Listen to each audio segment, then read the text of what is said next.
All right. Thanks for listening while we took that short break here at Revolution Radio, freedomslips.com. And now we're going to get back to your host.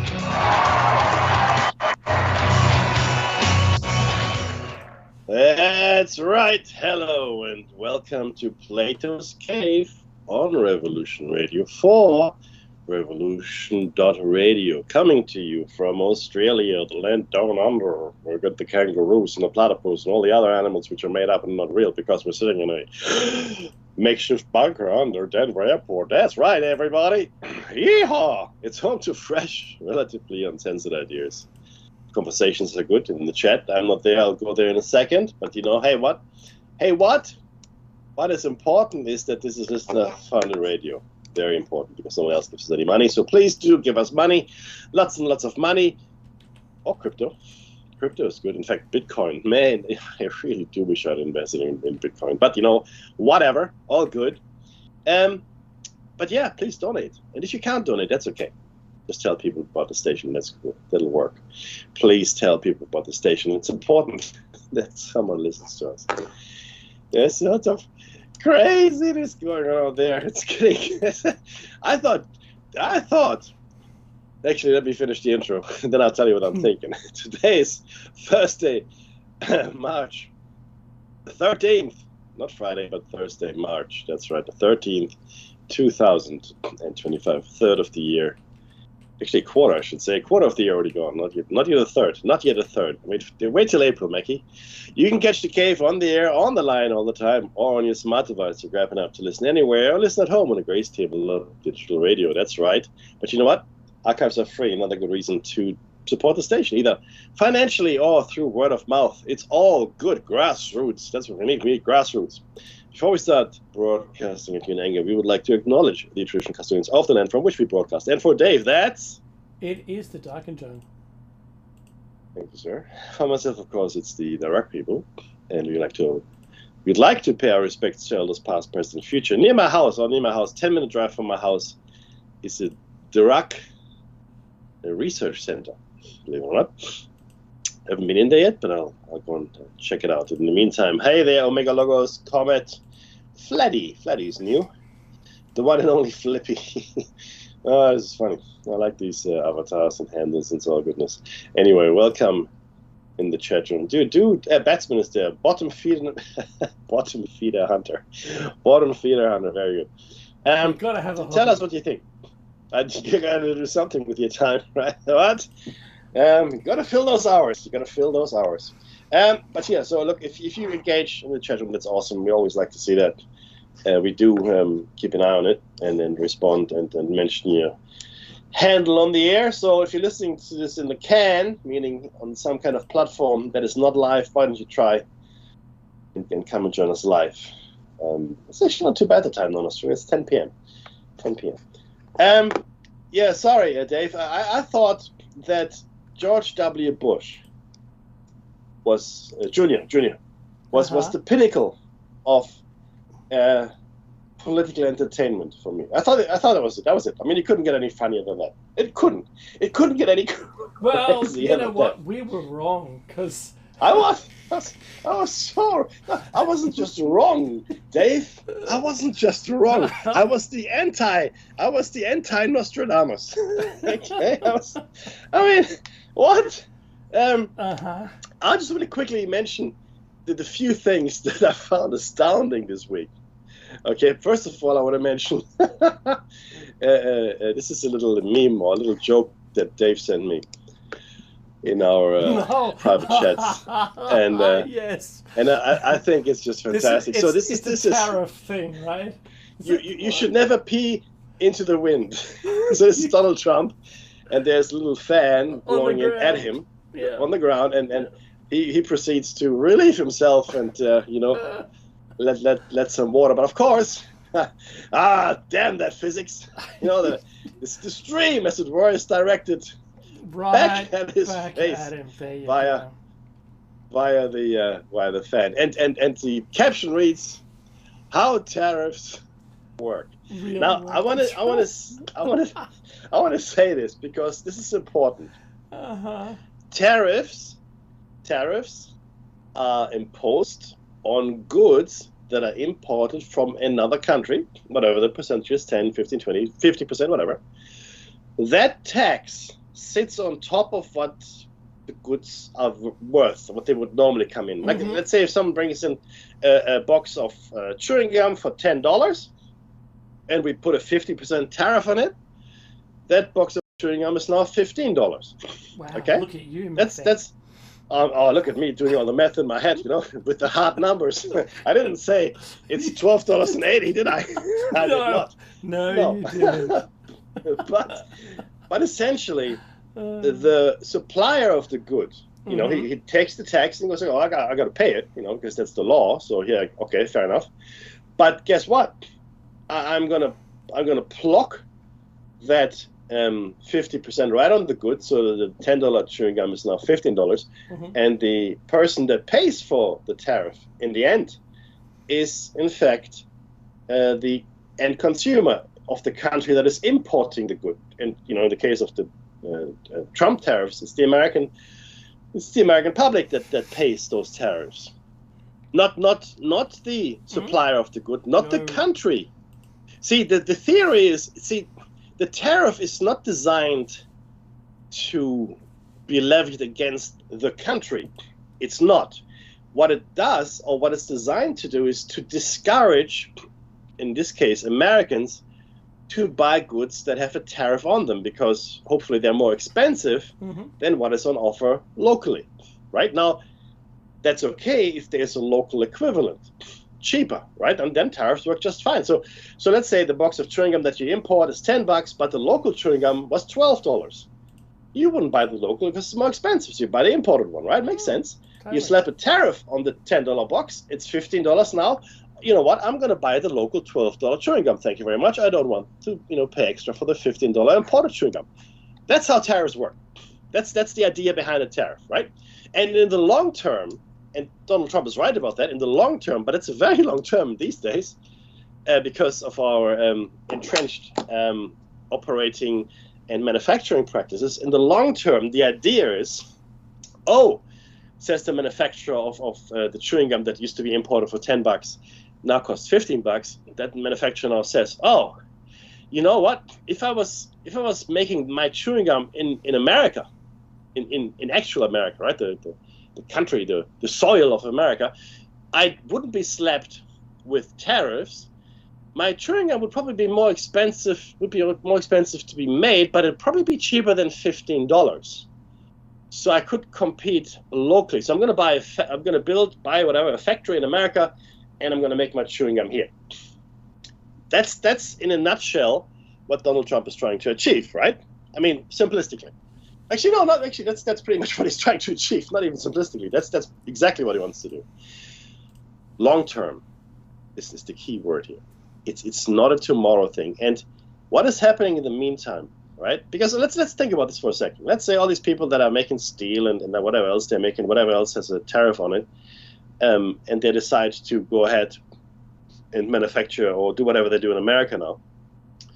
In order to build a factory or raise a herd of cattle or build some kind of manufacturing capacity, whatever it might be, that's not tomorrow. That's not tomorrow. That's not even 6 months from. That's a year or two away, if at best, in my opinion, at best. It usually takes about 10 years to stand up something. Well, yeah, and that's a long time. Yeah, so so you have to do that right now. In the meantime, and this is the truth, right? This is what's going to happen. In the meantime, this higher cost of things, which is a lot, by the way, and there's a knock-on effect on other things, right? So if you put tariffs on things like steel and aluminium, nobody go, Dave, I'm going to buy myself a block of aluminium. That's great, Mickey, I'll come with you because I need a bar of steel. that doesn't happen, okay? We buy things that are made from aluminium or steel. So these things are usually made in America. So this is now where it gets interesting and sort of complicated, because the steel and the aluminium that comes in, especially from Canada, which is the vast majority, Australia is like 5%. You get 5% of our steel and aluminium. We don't really care. Once you start looking at our farmers, then we start caring. But steel and aluminium, 5%, who cares? Canada, different story. So once you slap those tariffs on the Canadian aluminum steel, what you're left with is a lot more expensive aluminum and steel, which is being used in America by American companies, or others, doesn't matter, whoever, but for American things, to be either sold in America or outside of America, right? That's so now, the reason it's imported is not because it's so much cheaper, it's because America doesn't make enough aluminum or steel. It just doesn't, okay? So what do you do? So that's where it sort of gets interesting. So this is what we're seeing, and the unfortunate thing. So we saw some of it. Now, the stock market didn't crash. I don't say crash. The stock market didn't correct. 4%. It was $4 trillion worth of value. It's a lot, Dave. And some companies lost 20, 30, 40%. So it's a lot. I don't want to say crash correction. So $4 trillion is a lot. But it did not do that, the stock market, because of the tariffs. It didn't. That's very important to understand. It did it because Donald Trump was flip-flopping on tariffs. Okay? We said it before, I'm going to say it again. The one thing the market hates is uncertainty. Okay? You can't have uncertainty. Right? If you're an investor, you get stocks, you get shares, you got a hedge fund, you got 401ks in America or superannuation funds, whatever it might be, right? Retirement funds of any sort. The people that look after them, their charge is to safeguard those investments, and you do that by investing in things that are safe. I mean, nothing is ever 100% safe, but as safe as can be. I've lost money of my super. I don't know if you had a look at yours, Dave, but I have lost money of my super. Significant amount of money, in fact, right? Or to me, it's significant. I mean, you're rich, Dave, so clearly. I lost half in 2008. I lost half of the value of my super. Yeah, that's the same. Look, that's most of us, I think. That's right. But the stock market sort of bounced back a little, but it's the uncertainty that's the problem, right? What's going to happen though to the American consumer market? Because the thing is this. While America is laying tariffs on all its trading partners, and these are really close allies, actually, of America's, right? And I'm going to talk about that in a second. The rest of the world is not doing that. Like the Canadians aren't putting tariffs on the Australians aren't putting tariffs on the Europeans as a retaliatory act to what Donald Trump is doing. No, not at all. In fact, they're building their own little trading conglomerates, I think France and Great Britain are looking to trade much more closely with Canada now. So, and we too will have to look for new markets, like when the Chinese boycotted our lobster. It might seem like a joke, but it really hurt our lobster industry a lot, right? And our wine industry still hasn't recovered from it. So, the thing is this. It's not hurting anyone but America at the moment. The long-term effect might be that Americans will buy less imported goods, right? But if there's nothing there that's an alternative, then you have to buy the more expensive goods. It's no choice, right? I mean, some goods you just won't buy because you can't afford it. Okay, that's a choice. And other goods, you still have to buy anyway because guess what? You can't do without it, whatever it might be. So it will have an impact on the economy, and there's now a looming recession, which is not good for anyone. It's not good for America. It's not good for the world. If America goes into recession, it will not be good for anyone. But that's looming on the horizon now. And the polls, this is left and right, and in the center polls, doesn't matter. They're Americans love pain. Comet says Americans love pain. Comet, trust me, that's not the kind of pain you want, right? I hope it doesn't come, to bread lines and then such, like in the 20s. But if things are going the way they are, I mean, who knows? So that's one interesting thing that happened, right? So the tariffs and the stock market, but it's important to understand why these things are happening and what the impact is. Then you've got the increased unemployment figures.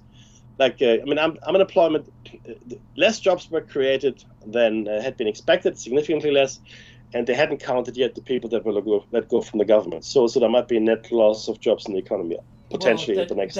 That's going to wait 6 months before that drops because they're effectively paid out 6 months. Oh, yeah. But this is not counting people that are okay financially. This is counting people that no longer have full-time employment, right? Yeah, that's right. They will count the lack of jobs immediately. So look, but either way, those are statistics. The people on the ground, Well, they feel it. I don't believe any government numbers, so Yeah. It'll be seasonally adjusted. It won't show up in the figures for ages. This is something that happened. This is something that happened immediately, and that is hurting Americans immediately. This is what the Canadians did. I don't know if you saw this. They took all American alcohol off the shelves. That's now you think, so what? Ontario, or the Ontario Alcohol Board, is one of the biggest, if not the biggest, alcohol buyer in the world, because they buy it for the state. Okay, like all of it, and then they distribute it. Some, I don't know, 25 or 26 million people. Nice, wouldn't it? Oh, it's a good position to be in. But with the Canadians, they took all American liquor off the shelves, all of it, and stopped all orders. So that is tanking Kentucky bourbon and such. Like, I mean, it is actually really hurting alcohol producers in the States, because they just stopped the orders. No, we don't want it. We boycott it. In fact, this is funny. Tesla sales have dropped dramatically, double-digit percentages, and Europeans are boycotting American goods. Americans are boycotting American goods. It's really funny. What they need, Fat Tony. Hey, Fat Tony, how soon can you flood the town with alcohol? Yeah, no. So no. There's still alcohol. That's not the problem. No, it's just not American. I'm making a joke. Yeah, I know. But ultimately, this is hurting, and it'll hurt. The person. This is not hurting a country. This is hurting the person, a single individual, businesses, etc. So the deportation of illegal immigrants and immigrants in general, that has hurt the business world as well. A lot of the workers for a lot of construction companies and other establishments, restaurants as well, they're just not showing up for work, because they're afraid they're going to be caught by ICE. No, but you know what the craziest thing is that happened this week? Happened yesterday, I think. And we gotta. So I told you that Tesla shares are falling, right? I mean, the value is sales are going down significantly as well. So billions came off the value of Tesla. But it's okay, guys. Elon Musk is still the richest man in the world. I know you're worried. He's still okay. He's okay. He's good.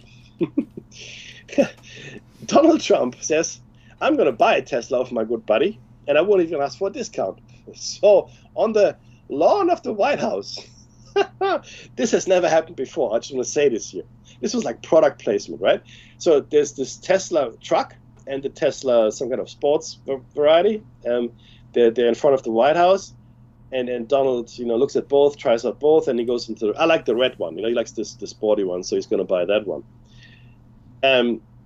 But this is unprecedented that a president of the United States makes a car commercial essentially for his buddy, right?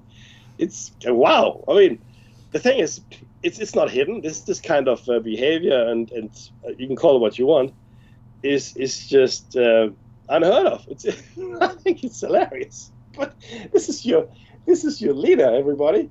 He's just made a car commercial for his buddy on the White House lawn. Well, if you're into it, that's cool. I dig it, because Elon Musk needs all the help he can get. He's only the richest man in the world. Is he going to do the same thing for the bourbon producers in Kentucky? Is he going to have a little lawn party with Kentucky bourbon and saying, hey, this is the best bourbon in the world, you should all buy it? I hope so. It's fair is fair, right? Fair is fair. Fair is fair. But it is really no. See, Flannery, it's not about making your own moonshine. The Canadians are not buying American alcohol anymore. That's the problem. They've got plenty of other alcohol. They don't have any bathtub alcohol. There's plenty of people selling alcohol. Maple syrup alcohol. Yeah, and if these tariffs persist, let's say they persist, for argument's sake, right? Then let's say also then what happens is the Americans don't buy certain goods anymore. It doesn't matter what it is, right? Other goods will still be bought. Americans will pay extra for it. Other goods will not be bought, and they will sit on the shelf. So these producers, these countries, will have to sell somewhere else, so that they find new markets, and they will, right? So what's happening is that these trade relationships, these mutually beneficial trade relationships, believe it or not, are now going away. Okay, they're going away, and And the damage that's going to be done to the American economy is going to be far-reaching, right? I mean, yeah, so you lose access to, excuse me, a fairly large economy, but if it's going to a recession anyway, right? If the economic indicators are a downturn, then that's okay. We'll find other markets. The Australians are worried that the next thing will be agricultural products, especially beef, sheep, and believe it or not, Dave, goat. Big exporter of goats we are into America as well. So it's certainly it's certainly very interesting what's developing. But I mean, to go onto the lawn of the White House and make a Tesla ad, Dave, I see the funny side of it, but to be honest with you, that's a bit much. It really is. According to the Democrats, that should have been a Volkswagen. Yeah, okay, that's fine. See the funny? Right? No, I don't. I really don't. You don't. And I'll tell you why. Because it is the mindset that comes with this.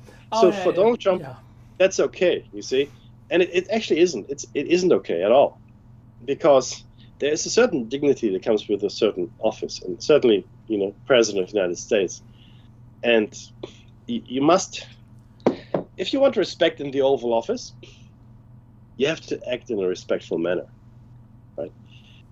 The way Donald Trump acts, and Elon Musk for that matter, are like two corporate entities, completely, like two C-level guys. That's how they act. Mm-hmm. And I've met many C-level guys. I've hung with them after deals, and I know what they get up to, okay? And that's actually what they're doing right there is very mild behavior. And it's a real problem that America is now building for itself. This level of nepotism and favor for favor, I mean, you could argue that Elon Musk has bought himself into the White House with, the $200 or $300 million he spent. And now he gets free advertising too. It's wonderful. It's fantastic. And the only reason that people would respect the United States is the military prowess that the United States still has. It's the most powerful military force in the world. It is. How much longer? I don't know. I mean, the Roman Empire had the most powerful military in the world in its time. By far. Superior fighting techniques, superior weapons, superior discipline, very well organized. But that crumbled too. They met their end. And the Roman Empire's end is starting to look a lot like the American situation right now, right? If you want to draw historical parallels. And if you let the oligarchs run America, which is what's happening now, right? You think that's a good thing? This time next year, I guarantee you will not like where you are, because there will be someone, even yourself, that's going to be affected by all of these things that are happening in the States today. The layoffs in the government, the government services that are going to be discontinued, the looming recession, the tariffs, which mean higher prices for goods for you. All of these things, and it won't be a temporary thing, it'll be a long-term thing. They will all have started affecting all of you. And you say, I can do without it, I can do this and I can do that. Sure. Okay, well, let's talk about it. Let's talk in a year. Let's talk in a year. See see where we're at. And you know what I feel? You know what I think is happening? I think if you listen on Sunday to Shiny Side Out, then you know how I feel about Donald Trump and Elon Musk. And I think Elon Musk is not enjoying the clear access and privilege and pretty much run off the White House that he has because he is friends with Donald Trump. I think he's enjoying it because he's friends with Putin. Okay, they're in bed together. And I think that Trump has no choice but to do what Putin says. No choice. For various reasons, which I outlined on Sunday. So I think that's where we are. I don't think that Elon Musk is there because Donald Trump wants him there. I think Elon Musk is there because Elon Musk wants to be there and Putin is happy to have him there. Okay? I don't think Donald Trump is an asset for the Russians at all. Not at all. But the Russians have things on him because of Epstein. They do. Okay, because in my opinion, Epstein was a Russian asset, and then conveniently gotten rid of when he was exposed, and there was potential to bring it all down.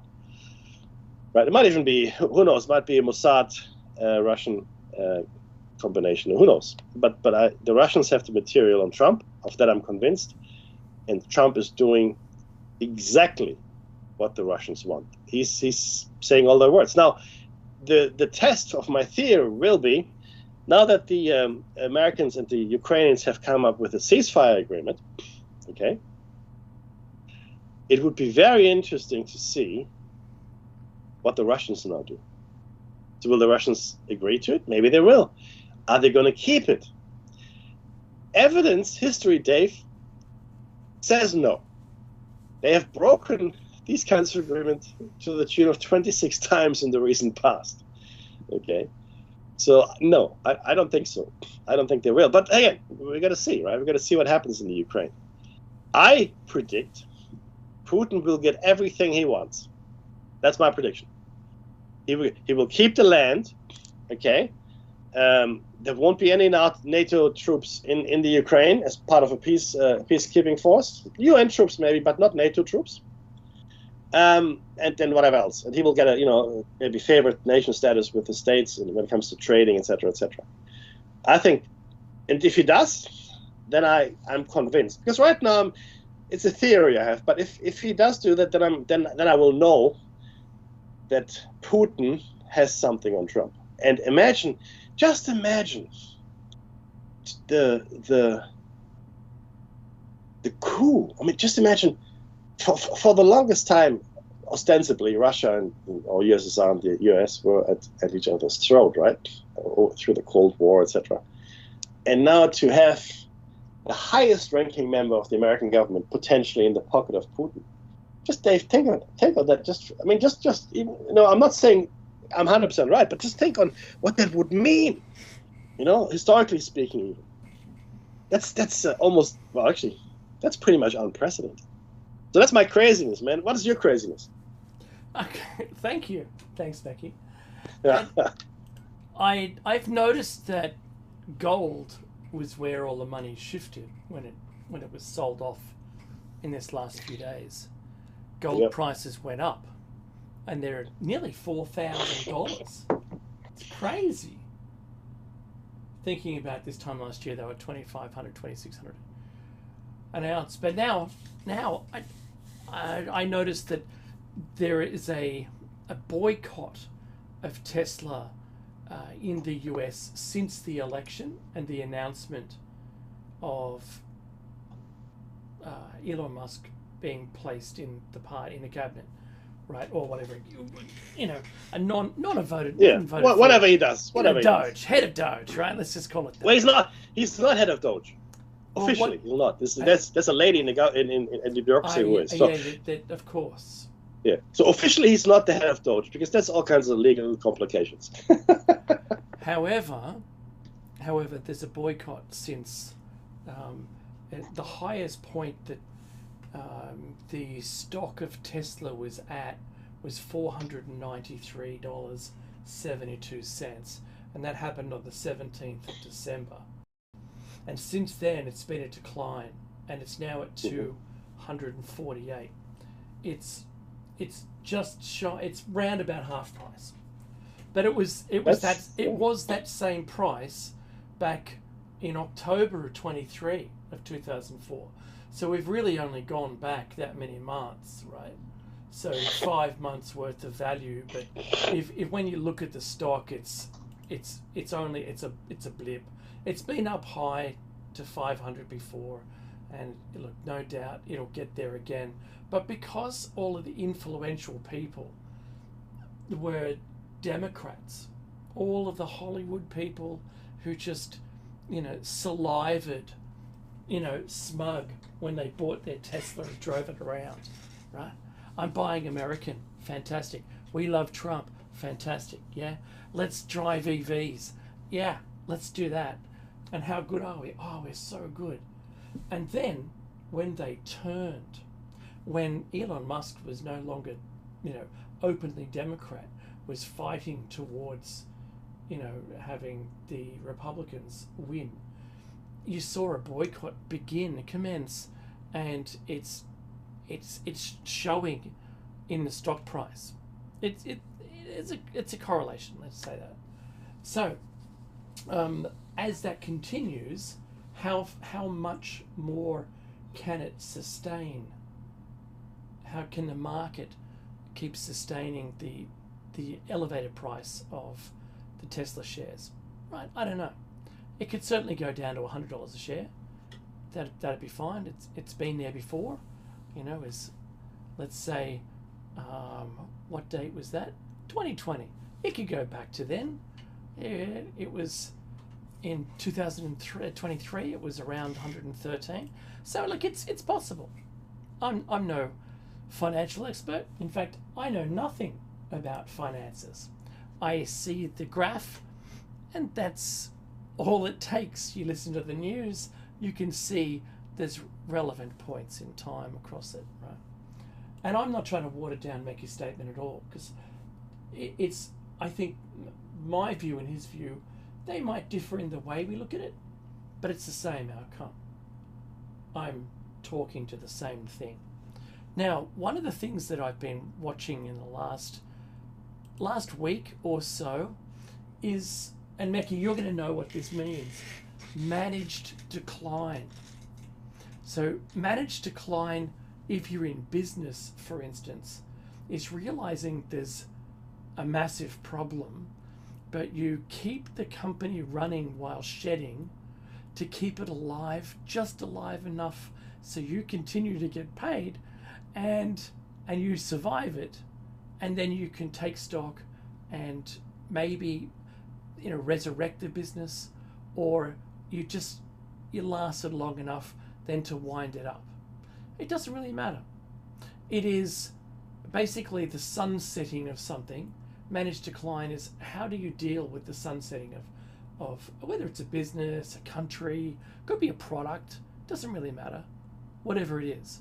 Now, Meki, I understand, my esteemed colleague here,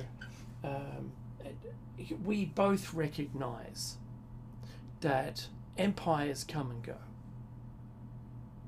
Something really strange, I talked about this for since COVID, how all the countries that have signed up to the WEF and have also signed the WHO pandemic instructions, and it's an authorization for the WHO to dictate what you do in your country health-wise, and they've got carte blanche.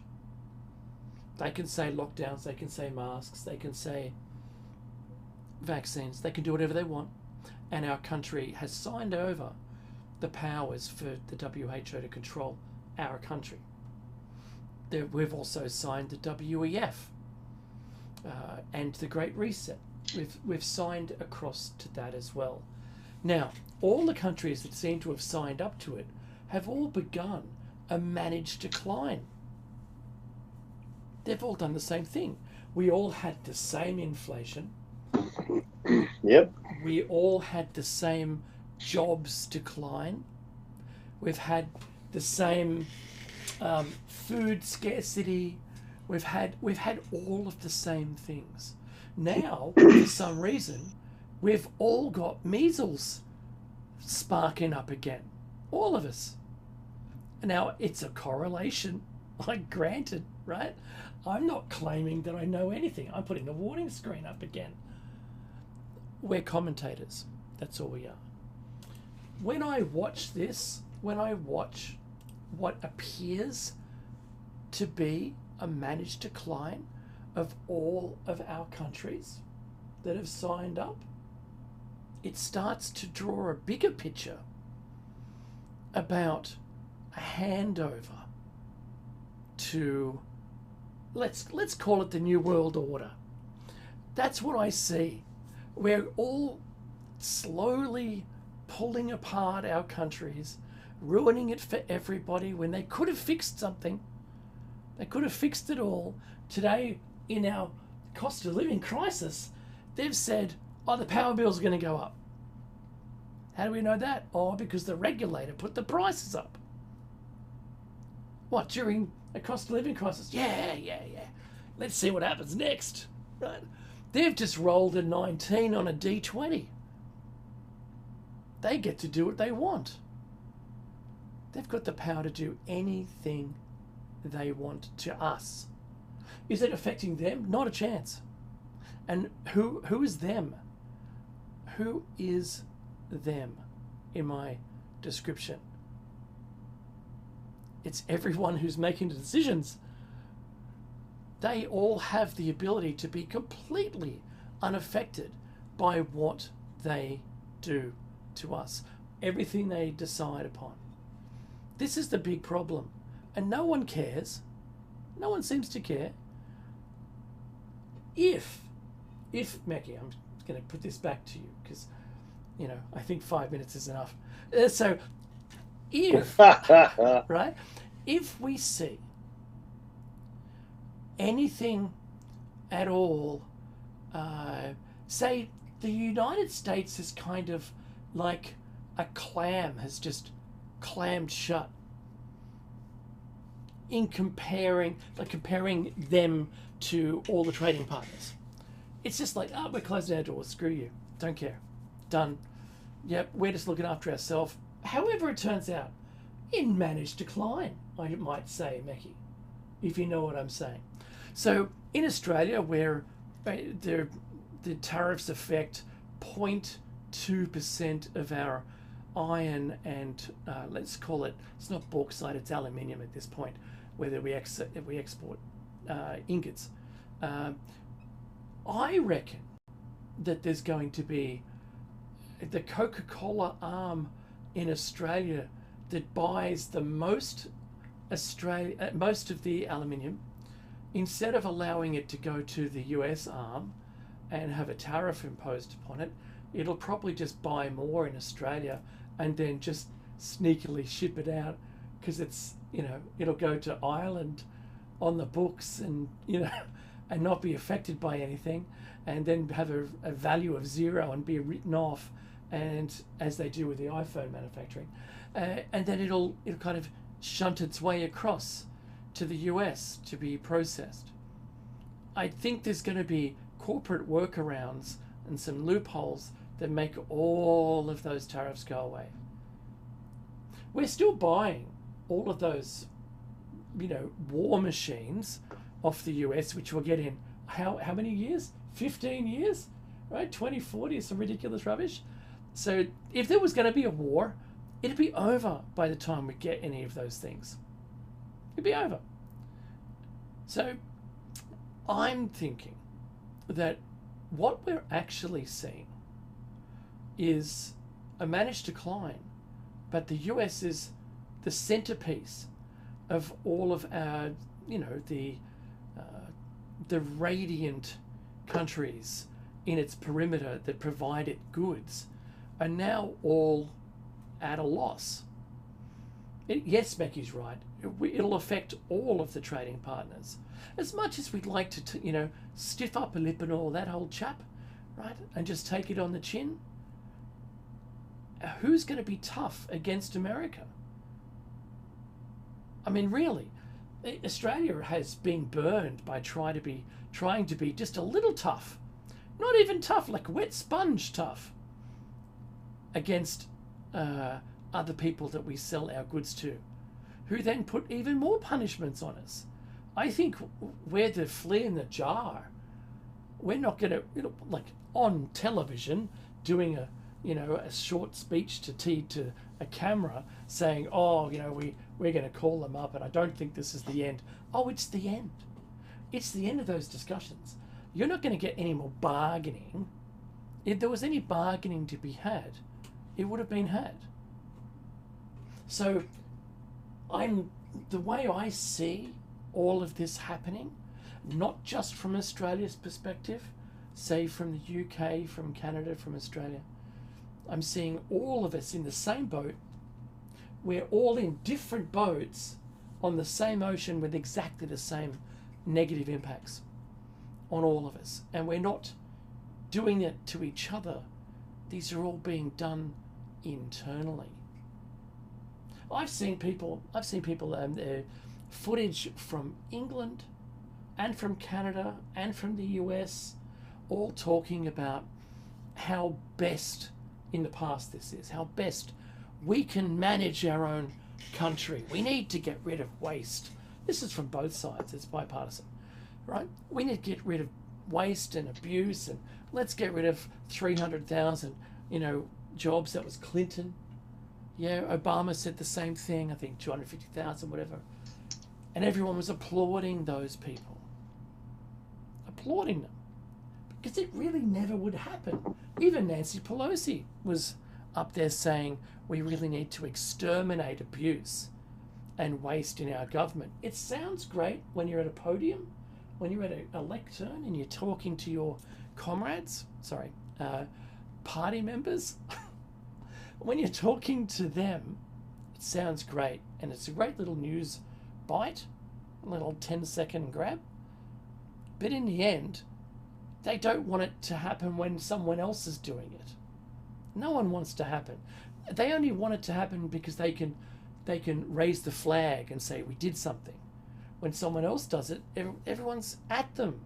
What the hell is wrong with our politics if no one wants it to happen because the other side is doing it?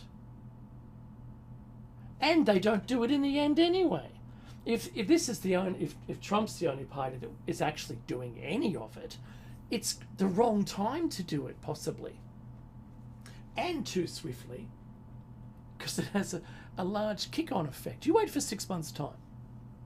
6 months' time, when all those persons have been paid out for 6 months on gardening leave, and now on the job queue looking for work.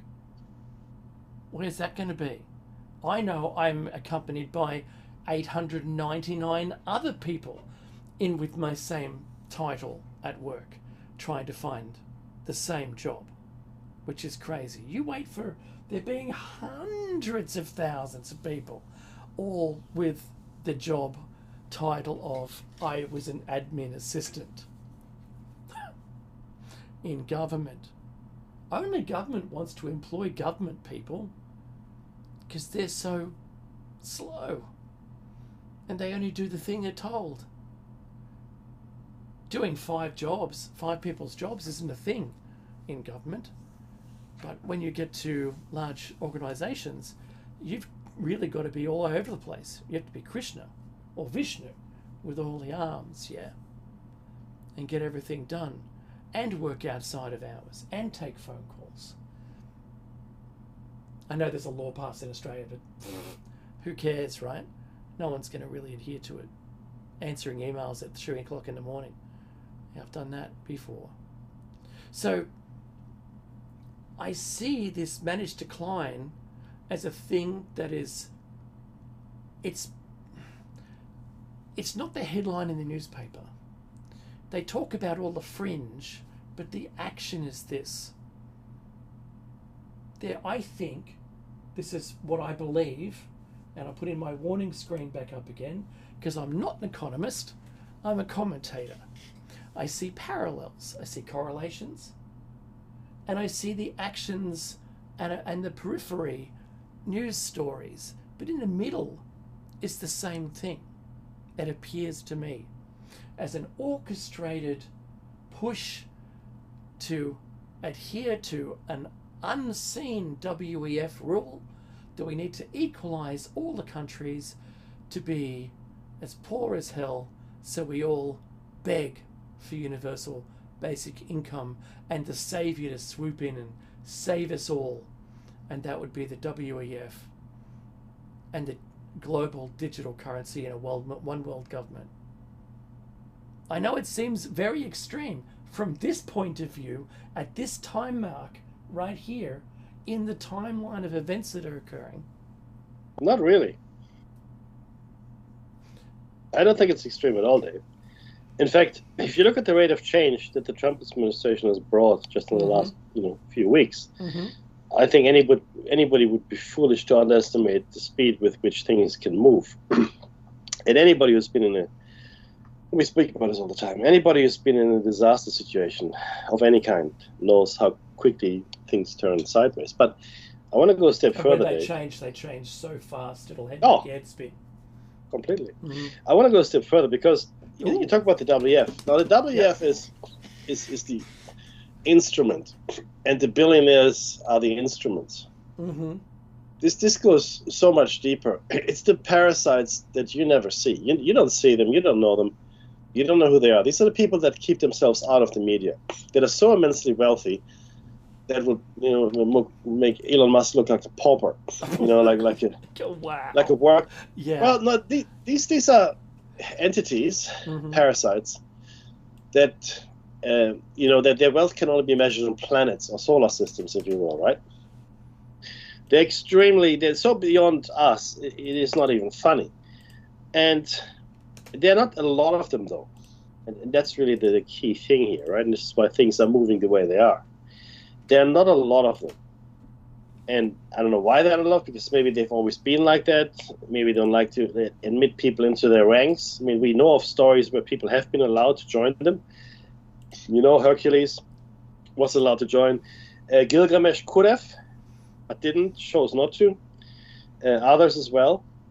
And these are the entities that want to bring about what they had. I think the Amazon is probably our best clue, Dave. The Amazon was a parkland. That's right. Anybody who says otherwise is maybe living under a rock. The Amazon was a parkland. It was a parkland, I think, all the way back to the Ice Age. Mm-hmm. Okay. Cultivated, etc., and abundant. And I think the entities want to get back to that. Something happened, a cataclysm, a catastrophe. Many things happened to us. We were robbed of our birthright in many ways, and things just turned sideways severely for us, I guess the human race, if you want to call it that. Mm-hmm.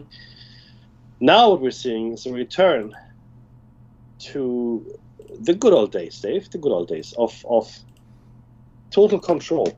And we've now reached, and maybe that's what we were waiting for, we've now reached a technological ability to completely control every human being on the planet. That's right. We can now do that, and Neuralink is a massive step forward in that. Okay, it is. And not just Neuralink, the other, CDBCs, they can control your access to the money. Yeah, look, Yes. there's everything. In fact, and in England, they did a test for 40 kilograms, I think it was, per day per person in carbon. And that includes food consumption. and they can, look, the level of control is now almost complete. So what do I mean? So we are watched all the time. Yeah. That's one thing, right? Mm-hmm. Satellites are everywhere, cameras are everywhere, algorithms are predicting our behavior. We're giving away our personal information, likes, dislikes, etc., and that's being harvested. So everybody's got a profile that can determine exactly who you are from any point of view. Remember that 100 points of interest that Google could recognize you? Yeah, absolutely. But They now can it's even. worse. Oh no, it's much worse. Yes. I mean, they can tell by your Google history, or by your browser history, what kind of disease you have, or potentially have. Wow, yeah. And you also now can control commerce. So capitalism is dead. Let's be very clear. It never really worked well. Trickle-down economics is a myth. It's a complete nonsense. But they're now doing away even with cash. I mean, I'm not too happy with cash, to be honest with you. I mean, I'd like some real currency, not fiat currency. Real currency would be nice, or even a barter system, where somebody has to be useful. But it's been completely done away with. We are now in the digital age. We're now completely virtualized. Money, in fact, anything you can think of is virtualized. A lot of companies, DBS is a Singapore bank, has said they're going to use AI to reduce their workforce by, I think, 30%. That sounds right. Over the next 2 or 3 years, and it'll be more and more. And years ago, and you were there, Dave. Years ago, I gave a talk to a sales kickoff, and I said, "This is the end of labor." So we've been talking about labor arbitrage, meaning you move to cheaper labor countries. That was always great. Or you do away with some labor through automation, but now we're doing away with all labor. That's right. That is the ultimate fantasy of a capitalist. To have no labor laws, no labor relations. I have no workforce. And they don't sleep, Mackie. They don't have a union. No.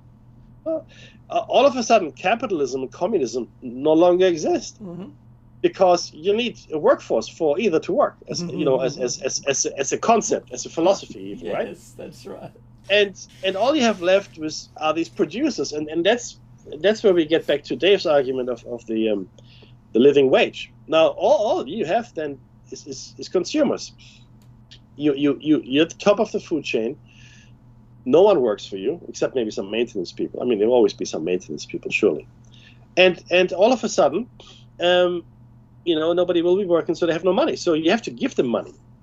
So it'll be like our economy, our economic life will be an artificial construct. It won't even matter anymore because the money they give you has no bearing on your effort. No, none, zero. And that's of course detrimental to your psyche. The fastest way to decline is to take purpose out of someone's life, right? Well, hello. And yeah, I know, right? I feel like Echofish. Echofish, but what no, I say? It's true. What I say? Hey, you agree with me now? What? Yeah. But ultimately, it's a farce because the factories or whatever will produce stuff, right? Because that's what they do. There isn't really anyone that can buy it unless you give them the money. So it's like you've won monopoly, but you keep everybody at the board anyway, because you just want to lord it over them. You own all the properties, but they're still moving their little cars around. Right. I mean, they own nothing on the board, and you give them money. Rent. That's right. Yeah, but with the money that you give them. That's right, and it just keeps the game alive. Yeah, that's it. That's it. So everything on the board is now owned by an entity, and all the pieces are still moving on. That's our future. That's where we are moving rapidly, and it's funny, right? Because that was sort of the dream of the round table back in the 19th century. Cecil Rhodes and his compatriots were dreaming about this. They were dreaming of this utopian society where there would be two classes of people: the educated class, obviously, and then the great unwashed, which is everybody else. And of course, you don't need as many of them. And this is sort of where other things come in, such as COVID. And COVID has been proven to severely reduce fertility in men. That's the thing. SARS-CoV-2. Warning screen up again. So no. There were six independent studies. Even when Mekhi and I read out a study on air with the study on the screen, we still had that show deleted. Yeah, that's true. And so what this says to me is this, Dave, because I've seen other content. I've seen other people talk about other stuff in different contexts, and they keep it. So clearly, when it happens to us, even when we read out medical reports or research papers from universities, and we are deleted, that means I've touched a nerve. Dave has touched a nerve. We've said something that we shouldn't have said because. What was I right about? Yeah, that's the one. Mel Gibson. If you haven't seen it, it's really conspiracy theory. It's a really good movie. But it is. You have to ask yourself, what are you allowed to see, and what are you not allowed to see? What are we allowed to talk about? What is getting deleted? Look at that, okay? And then you are on the right track. Gravity, can't talk about it. Anti-gravity, can't talk about it. Ether, can't talk about it. Immortality, can't talk about it. And Tesla, other than what we are allowed to talk about, not allowed to talk about it. I'm talking about Nikola Tesla now. That's right. Free energy, can't talk about it. See, all these things we're not allowed to talk about. The people that get killed for it, killed. Yeah. The end of life. Yeah. Yeah. Or they that's happened, Dave. Or they fall out of windows, right? So all of these things, slippery floors and open windows in winter in the middle of Russia. You got to watch out. The Russian defenestration virus. It's sketchy, and funnily enough, this is actually true. I can't believe I'm going to say this. 2 minutes. But Epstein's injuries would be internal injuries would. They weren't Okay, I'm going to say. consistent I'm going to say with- they are consistent with falling out of a window. Okay, they are. It's true. Yeah.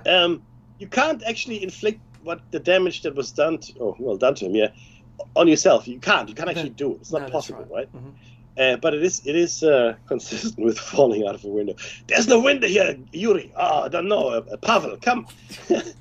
Let's make it look like he fell out of a window anyway. Oh yes, very good. He fell out of a window.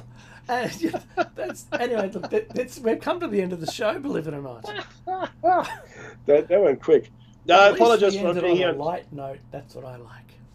Light note. Yeah, look, I was not well on Tuesday, so Dave took the reins, and I'll thank you, Dave. Appreciate it. But I couldn't talk. Just maybe like a 24-hour virus or something. I don't know. My voice is much better now. I can talk. As you can see, I've been talking a lot. But the light note. Look, the light note is, it's not there yet. It's not there yet. Don't go anywhere. Something else is going to come up. This has been Platos Cave. But always, Dave, Be safe.